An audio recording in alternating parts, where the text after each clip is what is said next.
ఓం మహాగణాధిపతయే నమః. ఓం గురుభ్యో నమః. ఓం శ్రీమాత్రే నమః. పరమేశ్వర స్వరూపమైనటువంటి జ్యోతిష, వాస్తు మరియు ఇతర అనేకమైనటువంటి శాస్త్రములను మనకు అందించినటువంటి మహర్షులకి నమస్కారం. హయగ్రీవ హయగ్రీవ హయగ్రీవేతియో వదేత్ తస్య నిస్సరతే వాణి జహ్నుకన్యా ప్రవాహవత్. అరుణాం కరుణాతరంగితాక్షీం ధృతపాశాంకుశపుష్పబాణచాపాం అనిమాదిభిరావృతాం మయూకైః అహమిత్యేవ విభావయే భవానీం. శ్రీమాత్రే నమః. ప్రేక్షకులకి ఆ లలితాంబిక అమ్మవారి యొక్క అనుగ్రహం పరిపూర్ణంగా కలగాలని మనస్ఫూర్తిగా కోరుకుంటూ ఈరోజు మనం చెప్పుకోబోయే టాపిక్ ఏమిటంటే, గురువు మారుతున్నాడు మే 1వ తేదీ నుంచి. దాంతోపాటు గురుశనులు ఇద్దరూ కలిసి డబుల్ ట్రాన్సిట్ అంటారు. ఈ డబుల్ ట్రాన్సిట్ వల్ల మనకి చూడండి, ఏదైనా ఒక మన పర్సనల్ చార్ట్లో కూడా రెండు గ్రహాలు డబుల్ ట్రాన్సిట్ ఒక భావాన్ని కనుక వీక్షిస్తున్నాయి, అందులో ముఖ్యంగా మేజర్ ప్లానెట్స్ శని గురువులు వీక్షిస్తున్నా, శని గురువు కలిసి ఏ నక్షత్రాల మీద సంచరిస్తే ఎటువంటి ఫలితాలు రావాలన్నా ఆ గ్రహాలు ఎక్కువగా నిర్ధారిస్తూ ఉంటాయి. ఎందుకంటే గురువు జీవకారకుడు, ఎట్ ది సేమ్ టైం భగవత్ సంబంధంగా చెప్తూ ఉంటారు గురువుని దైవానుగ్రహంగా. శని ఈజ్ కర్మకారకుడు, అంటే కర్మ భగవత్ సంబంధించిన ఎనర్జీ, ఈ రెండు కలిస్తే వచ్చే result is double transit. So ఏ లగ్నం వారికి, లగ్నం తెలిసిన వారు లగ్నం నుంచి చూసుకుంటే, లగ్నం తెలియని వారు రాశి నుంచి చూసుకోవచ్చు. ఈ రకంగా మీకు ఏ విషయాల్లో బాగున్నది, ఏ విషయాల పట్ల కాస్త జాగ్రత్తగా ఉండాలి, ఏ దేవతారాధన చేసుకోవాలనేటువంటి విషయాలు మనం చెప్పుకుందాం. మకర లగ్నము, మకర రాశి. మకరం వారికి లగ్నం అయితే లగ్నము, రాశి అయితే రాశి చూసుకోండి. ఈ డబుల్ ట్రాన్సిట్ అంటే శని గురువుల యొక్క గ్రహాల యొక్క పొజిషన్ ఒక విషయంలో అద్భుతమైన ఫలితం ఇస్తుంది. అదేమిటి అంటే వ్యాపార లాభాలు, అనుకున్న డిజైర్స్ నెరవేరడము, ఇటువంటి విషయాల్లో మీకు పర్సనల్గా బాగా యోగిస్తుంది. అయితే ఈ సంవత్సరం పాటు ఉండేటువంటి ఈ యొక్క డబుల్ ట్రాన్సిట్, ఈ మే నుంచి నెక్స్ట్ మే వరకు ఉండేటువంటి డబుల్ ట్రాన్సిట్ ఏదైతే ఉందో, ఇది మధ్యలో ఒకసారి ఈ రెండు గ్రహాలు వక్రిస్తాయి. అదే సమయంలో ఆ సమయంలో 60 to 70% వరకు వచ్చే రిజల్ట్ 100% వరకు మీకు చేరుకోవాలి అంటే మీరు చేయవలసినటువంటిది, నవగ్రహాల్లో ప్రత్యేకంగా శనికి మీరు జూన్ నుంచి అక్టోబర్ మిడిల్ వరకు దీపారాధన చేయండి. అదేవిధంగా గురువుకి సెప్టెంబర్ నుంచి జనవరి మిడిల్ వరకు దీపారాధన చేయండి, గురుగ్రహం దగ్గర నేతితో కానీ నూనెతో కానీ. అదేవిధంగా అలా చేసినట్లయితే మీకు పరిపూర్ణమైనటువంటి ఫలితాలు వస్తాయి. మరియు మీ కుటుంబ సభ్యుల్లో ఎవరెవరికి ఎటువంటి ఫలితాన్ని ఇస్తుంది అని చూసుకున్నట్లయితే, కుటుంబ సభ్యుల్లో ఎవరైతే ఉద్యోగం కోసం ప్రయత్నం చేస్తూ ఉంటారో ఆ యొక్క ఉద్యోగ ప్రయత్నాలు ఫలిస్తాయి. తోబుట్టువులకి ఉన్నత విద్యల కోసం చేసే ప్రయత్నాలు ఫలిస్తాయి. తల్లిగారికి పూర్వీకుల ఆస్తులు ఏవైనా రావాల్సినవి లిటిగేషన్స్లో ఉంటే అవి క్లియర్ అవ్వడం జరుగుతుంది. మీ యొక్క సంతానానికి వివాహ ప్రయత్నాలు ఏవైతే చేస్తుంటారో ఆ యొక్క వివాహ ప్రయత్నాలు సఫలీకృతం అవుతాయి. మరియు మీ యొక్క జీవిత భాగస్వామికి ఏదైనా క్రియేటివ్ ఫీల్డ్లో బాగా రాణించడం కానీ, రాజకీయంగా రాణించడం కానీ, మరియు ఫ్రెండ్స్ ద్వారా కొంతవరకు గతంలో జరిగినటువంటి ఇబ్బందులు అవి కాస్త క్లియర్ అవ్వడం కానీ, తన యొక్క ఆలోచనలు ఫలకృతం అవ్వడం కానీ, ఇటువంటివి పరిపూర్ణంగా ఫలితం ఇస్తుంది. అయితే ఈ డబుల్ ట్రాన్సిట్ ఏదైతే ఉందో మీకు మరింత లాభాలను ఇవ్వాలి అని అనుకున్నప్పుడు మీరు ఏం చేయండి అంటే, శని గురు గ్రహాల దగ్గర దీపారాధనతో పాటు మీకు మహాదశ అంతర్దశ ఏం నడుస్తుందో చూసుకోండి. ఒక్కొక్క వ్యక్తికి ఒక్కొక్క మహాదశ, ఒక్కొక్క అంతర్దశ నడుస్తుంది. కొంతమందికి శని దశ, గురుదశ, శుక్రదశ, రవిదశ, ఇలా ఏదో ఒక మహాదశ నడుస్తుంది, దానికి అంతర్దశ ఉంటుంది. ఆ మహాదశ అంతర్దశ ఏం నడుస్తుందో చూసుకొని ఆ గ్రహాలకు దీపారాధన కనుక చేసినట్లయితే మీకు ఖచ్చితంగా ఫలకృతం అవుతుంది, మీ యొక్క సమస్యలు తీరుతాయి. దీంతోపాటు గోవుకి ఖచ్చితంగా మీరు బెల్లము, అరటికాయలు తినిపించండి. మరియు వ్యాపార లాభాలు, అన్ని రకాల డిజైర్స్ నెరవేరేటువంటి యోగం కూడా ఉంది. కాబట్టి లలితా సహస్రనామాల్లో మీరు ప్రత్యేకంగా ఓం ఇంద్రగోప పరిక్షిప్త స్మరతూనా భజంగికాయై నమః అనే నామస్మరణ చేయండి, అన్ని విధాలా బాగుంటుంది. అయితే ఈ సంవత్సరం పాటు ఉండేటువంటి డబుల్ ట్రాన్సిట్ రాశి లగ్నము తెలిసినట్లయితే మనం దాని సంబంధమైనటువంటి లాభాలు పొందుతాం. కానీ చాలామందికి అది తెలియదు. అదేవిధంగా కొన్నిసార్లు చాలా విషయాల్లో ఇబ్బంది పడుతూ ఉంటారు. అంటే మనకి ఏదైతే గోచారం ఉందో, గోచారంతో పాటు జన్మజాతకంలో ఉండే లగ్నం నుంచి 12 భావాలు ఎలా యాక్టివేట్ చేసుకోవాలి. ఎందుకంటే లగ్నం పాడైంది అనుకోండి ఎవరికైనా, అంటే ఇది ఏదైతే ఉందో ఈ లగ్నం తెలిసినా తెలియకపోయినా సరే నేను చెప్పబోయేటువంటిది ఏదైతే ఉందో ఈ అమ్మవారికి సంబంధించిన బ్రహ్మాండంగా పనిచేస్తాయి. ఏమిటది అంటే, లగ్నం స్పెసిఫిక్గా పాడైంది ఎవరికైనా, వాళ్ళు ఎదగలేకపోతున్నారు, వాళ్ళకంటే ఒక ప్రొటెక్షన్ లేదు, ఇన్సెక్యూరిటీలో ఉన్నారు. ఓం శ్రీమాత్రే నమః. లగ్నాధిపతి తెలుసు, లగ్నాధిపతి ఏ గ్రహాల ద్వారా పాడేయాలో అప్పుడు దానికి సంబంధించిన దానాలు ఇచ్చుకోండి.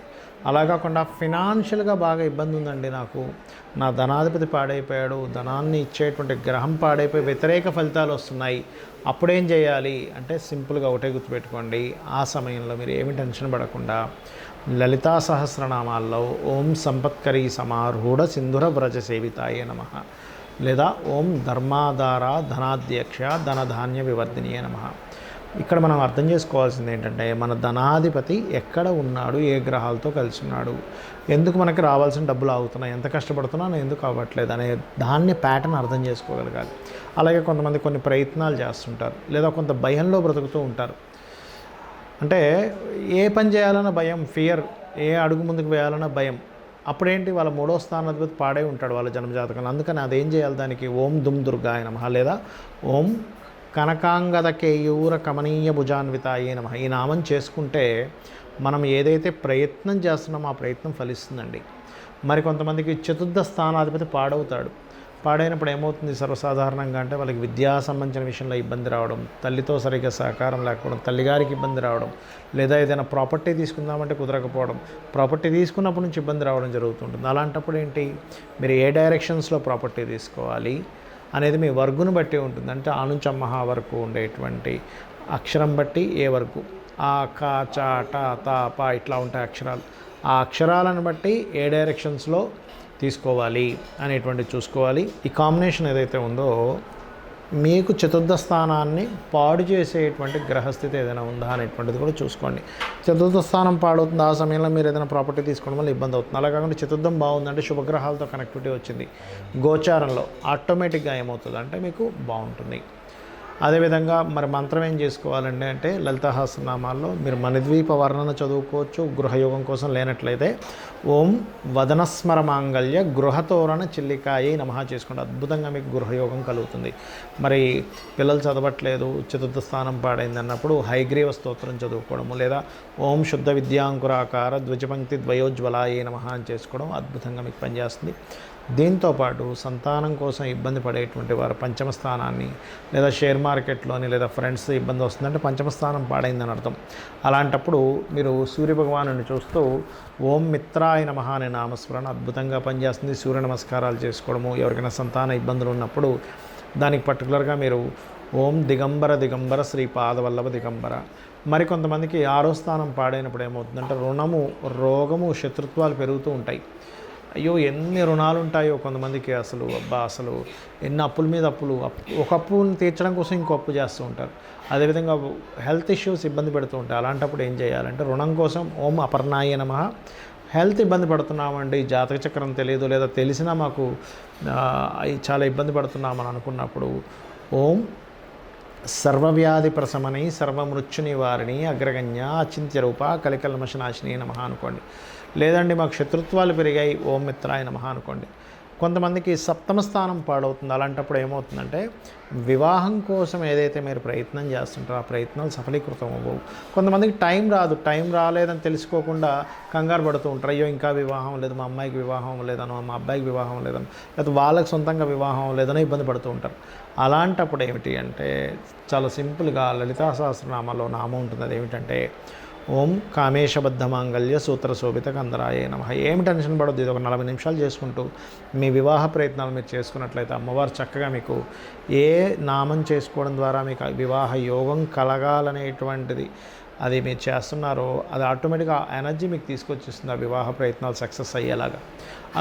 అదేవిధంగా ఆకస్మిక సంఘటనలు ఎక్కువగా అవుతున్నాయనుకోండి, అష్టమి చంద్ర విభ్రాజ అలికస్థల శోభితాయ నమః. ఏదైనా పనులు ఆగిపోతున్నా కూడా ఈ నామం పనిచేస్తుంది. ఎందుకంటే ఆ అష్టమి చంద్రుడు, అష్టమి నాడు తిథికి త్వరితాదేవి యొక్క ఆరాధన ఎప్పుడైతే చేశారో మీరు ఓం త్వరితాదేవి నమః అనుకున్నా కూడా ఆటంకాలు తొలగిపోతాయి. అదేవిధంగా మీకు జాబ్లో సరైనటువంటి ఇది లేదు, అంటే ఎంత వెతుకుతున్నా జాబ్ రావట్లేదు, ఓం మాణిక్య మకుటాకార జానుద్వైవిరాజితాయ నమః.